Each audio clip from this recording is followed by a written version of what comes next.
CM കാണാതെ കരയാൻ കഴിയില്ല, മമ്പർത്തങ്ങൾ കാണാതെ കരയാൻ കഴിയില്ല. അതേപോലെ അവര് കാണാതെ നിങ്ങളെ വ്യഭിചാരം നടക്കൂല. പടച്ചോൻ കാക്കട്ടെ. പാതിര സമയത്ത് ഒരു മനുഷ്യനും കാണാൻ വഴിയില്ലാത്ത ഒരു സംഭവം. ഞാനും എൻ്റെ റബ്ബും അല്ലാതെ വേറെ ആരും കാണൂല. അങ്ങനത്തെ ഒരു സംഭവം രാത്രി 1 മണി സമയത്ത് നടന്നൊരു കാര്യം. ഞാൻ ശൈഖുനായുടെ അടുക്കൽ ചെന്ന് പറഞ്ഞു നടന്നൊരു കാര്യമാണ്. പക്ഷെ നടന്നത് വീണ്ടും നടക്കാൻ പൂതി ഉണ്ടാകല്ല.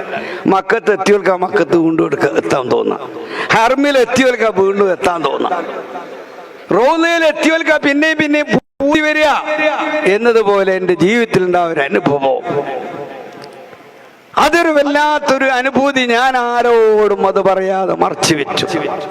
പക്ഷെ വീണ്ടും ഈ ആഗ്രഹം ഇങ്ങനെ തേട്ടി ഇങ്ങനെ വരാൻ തുടങ്ങി. പിന്നെ സംഭവിക്കുന്നില്ല.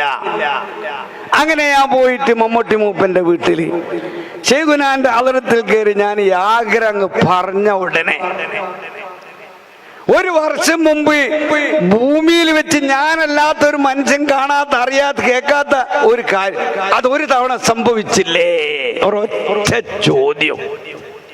ഇവർക്ക് കാണാൻ കഴിയാത്തൊന്നില്ല. ഇവര് കാണാതെ നിങ്ങൾക്ക് പാതിരേരെ എണീച്ചിരുന്ന് അംഗശുദ്ധി വരുത്തി നിക്കരിച്ച് കണ്ണീരൊൽപ്പിക്കാൻ കഴിയൂല. CM കാണാതെ കരയാൻ കഴിയില്ല. CM കാണാതെ കരയാൻ കഴിയില്ല. മമ്പർത്തങ്ങൾ കാണാതെ കരയാൻ കഴിയില്ല.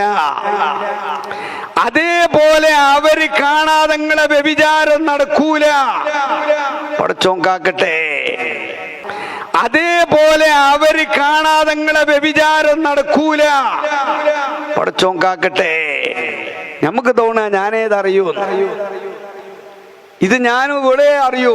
അല്ലല്ല, ഇത് കോടാനക്കോടി ഔലിയാക്കൾ അറിഞ്ഞുപോയി. ഇനി ഓരോ കാൽക്കൽ വിളിച്ചിട്ട് എങ്ങനെങ്കിലും മാപ്പാക്കി തരി, കഴിച്ചിലാക്കി തരുന്ന ഓല് കഴിച്ചിലാങ്കിലേ കഴിച്ചിലാവും. അല്ലേ ഇത് വിളിച്ചിട്ട് വരും. ആഖിറത്തിൽ വരും. പടച്ചോൻ കാക്കട്ടെ. രക്ഷപ്പെടുത്താൻ ഓൽക്കേ കഴിയും. ഓല് കാണാതൊന്നും കഴിയില്ല.